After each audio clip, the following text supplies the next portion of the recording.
আমাদের আজকের গল্পের নাম আপন মানুষ। গল্পটি লিখেছেন অনন্য শফিক। পর্ব 2। যারা পর্ব 1 এখনও পর্যন্ত দেখেননি তারা আমাদের চ্যানেলে গিয়ে দেখে আসতে পারেন। অন্ধকার রাত, ইলেকট্রিসিটি নেই। ঝড়টর হবে বলে মনে হচ্ছে, এই জন্য ইলেকট্রিসিটি নেই। মেঘ ডাকছে খুব ভয়ঙ্কর রকম আওয়াজ করে। এর মধ্যে 1-2 ফোঁটা বৃষ্টি পড়াও শুরু করেছে। ঠিক এই সময় কলিং বেল চাপলো কেউ।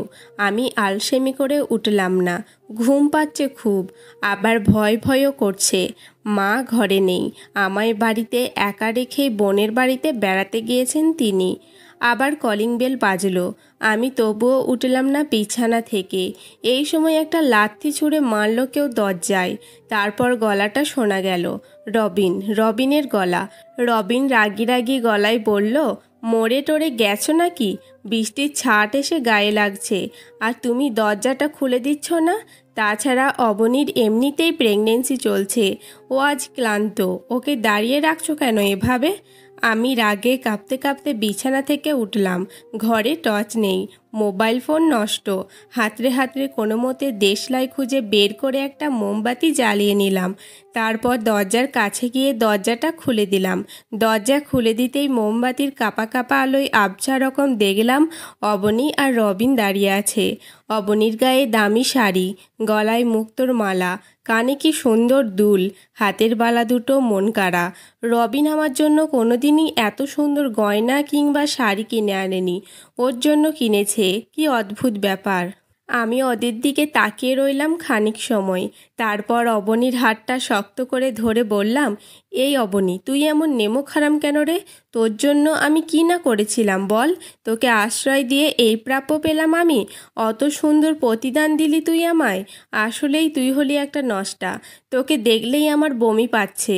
এই সময় অবনী কাঁদো কাঁদো গলায় বলল, রবিন দেখেছো ও আমায় কি বলল? তুমি কি এর জন্য ওকে কিছু বলবে না? রবিন সঙ্গে সঙ্গে রাগে দাঁত মুখ কামড়ে আমার কাছে এসে আমার গালে ঠাস করে 2টো চড় বসিয়ে দিল। তারপর বলল, যা, এই বাড়ি থেকে বের হয়ে যা। আমি অবাক হয়ে বললাম, এ কি বলছো রবিন? আমি না তোমার স্ত্রী? আর তুমি তো জানো না আমার পেটে যে তোমার সন্তান। রবিন বলল, চুপ, একদম চুপ। আমার সন্তান শুধুমাত্র অবনীর পেটে, তোর পেটে কার সন্তান আমি জানি না। কথাগুলো বলে হা হা করে হেসে উঠল রবিন। অবনী তখন বলল, রবিন থাক, ওকে তাড়িয়ে দিও না এখান থেকে। অত রাতে সে কোথায় যাবে?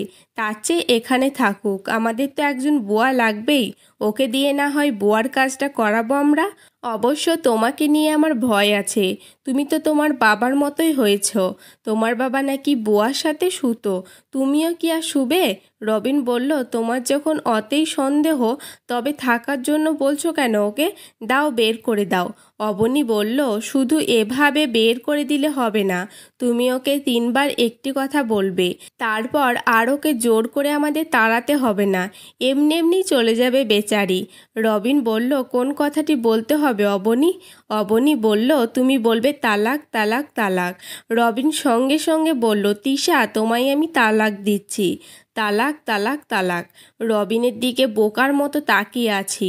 এই মানুষটাই তো গত 2 দিন আগেও খুব সহজ সরল ছিল।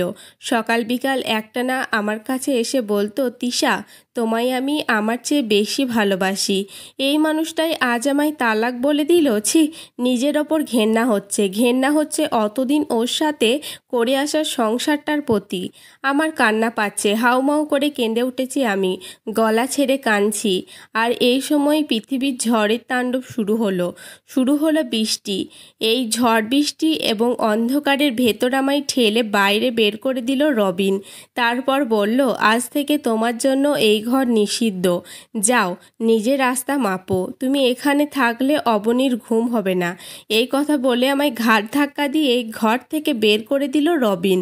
তারপর ভেতর থেকে ঠাস করে দরজাটা আটকে দিল। আমি বাইরে অন্ধকারে দাঁড়িয়ে থেকে ভয়ে কাঁপছি। বৃষ্টি এসে পড়ছে আমার ওপর, পরনের শাড়িখানা অনেকটাই ভিজে গেছে।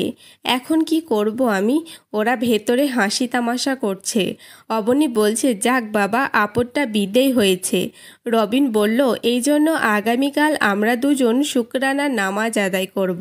অবনী খিলখিল করে হেসে উঠল। অবনীর খিলখিল হাসির শব্দে আমার ঘুম ভাঙল। ঘুম ভেঙে দেখি মা আমার শিউরে বসে আছেন, মাথায় হাত বুলিয়ে দিচ্ছেন। ততক্ষণে আমার সারা শরীর ঘেমে একাকার। বিশ্বাস করতে পারছি না কিছুতেই যে এটা আমার স্বপ্ন ছিল। আমি কাঁদছি, হাউমাউ করে কাঁদছি, আর ভাবছি বাস্তবতা যদি এর চেয়ে খারাপ হয়, ভয়াবহ হয়। মা বললেন, খারাপ স্বপ্ন দেখেছ?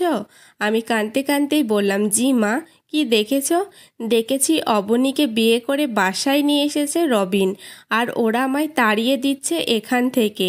মা বললেন, পারবে না, ওই মেয়েকে আমি ঘাত ধাক্কা দিয়ে বের করে দেব। মা খুব উত্তেজিত হয়ে উঠলেন, যেন সত্যি সত্যি ওরা আমায় তাড়িয়ে দিতে আসছে। দুপুর দুপুর অত্যাধিক টেনশন করার কারণে আমি অজ্ঞান হয়ে পড়লাম। কিছুতেই হুঁশ ফিরছে না। মা সঙ্গে সঙ্গে অ্যাম্বুলেন্স ডেকে আমায় হসপিটালে নিয়ে গেলেন।